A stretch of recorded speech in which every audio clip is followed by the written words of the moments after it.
Hello again, I'm Sam Tocco and I'm a doctor of chiropractic. I became a chiropractor in 1980 and I practice here in Clawson, Michigan.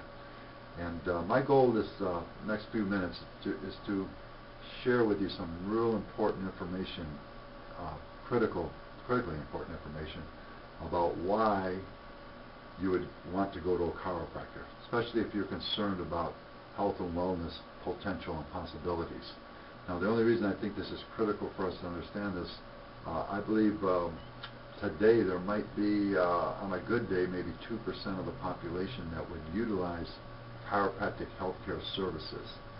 And my goal here this evening is to explain to you the critical misunderstanding about why one would consider going to a chiropractor. As I've traveled around for 29 years of practicing, and I speak to people all over the area as well as throughout the country, it comes out very commonly that I'm a doctor of chiropractic. And as I'm speaking to people, sharing, I will always ask anybody, anywhere I meet, if they have a good chiropractor that takes care of them and their family.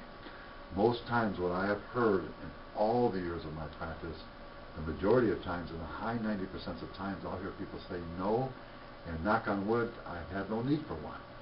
So that's the reason for our conversation here today. The real need and reason for chiropractic care has to do with things that are not obvious to us. Most times when we think about going to a chiropractor, we think about back bones. And then we get kind of stuck on bones. And then we ask our friends and family to walk on our spinal columns. And that's why I know we're stuck on bones, because now we've got backbone and we're going to let somebody walk on our backbones. The real thing that you should be concerned about is what is inside your spinal column or your backbone. And that's the real reason for chiropractic. Within your spinal column, which is a series of 25 freely movable vertebrae, is your central nerve system, beginning with the tail of your brain, as I refer to your spinal cord as, because it is literally the tail of your brain. It's the way that your brain is going to extend all the way down your backbone through your neural canal. What that simply means is the vertebrae of your spinal column are almost like a stack of donut holes. There's a hole in the back of them that allows for a canal to be the length of your spinal column. So your spinal cord is going to travel all the way, extending your brain all the way down your backbone. Then in between every pair of vertebrae, there's going to be a half of an opening on the vertebrae or vertebra above, the other half of the openings on the vertebra below. They fit together like two pieces to a puzzle to allow for an opening that allows for a major nerve root to exit from between those two bones. On the one side of the spine, all these major nerve roots, as well as on the other side of the spine, will eventually feed into every single cell and tissue, organ system of your body. And the purpose is to have your brain control and coordinate all the activities of your body, including your experience or expression of life. When the bones of the spine are appropriate, they're going to do a great job of housing and protecting your central nerve system. That's the primary purpose of your spinal column. Now, all along, the spinal column is going to have this freedom of movement, which, thank God, we do. Can you imagine if you had a skull that encapsulated your spinal column and then you walked around like a broomstick and you just have to move your eyeballs around? So you can see it's a very ingenious design, this mobility possibilities that I have within my spinal column. Now, having this possibility for mobility will give the possibility that these bones and joints may move in areas that they don't belong or that's wrong. When that happens, each and every time you're going to interfere with your central nerve system. Many times you interfere with your spinal cord directly.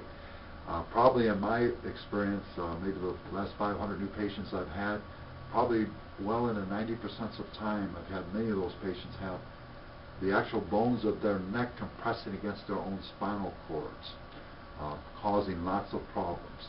And when you have problems within your spinal column, which is epidemic and common for every person I've ever met in 29 years of practice, because see, these problems start early in life when we're not realizing they do.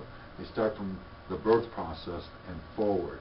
OSHA says that by age 1, 73% of our children are falling real good on their heads. That's off the changing table, off the high chair, off the couch, off the bed, right onto their heads, their little heads. Because when you're 1 years old, you're not even developed. You're like a little twig. You're like a little thing. Then from there, from ages 1 to 5, you can fall many hundreds and hundreds of times. And And that's going to cause lots of derangement and upset with the spinal column. And then after that, you have to learn how to ride a bike. Falls that happen on the playground, slip and falls on the ice, down the stairs, and so forth.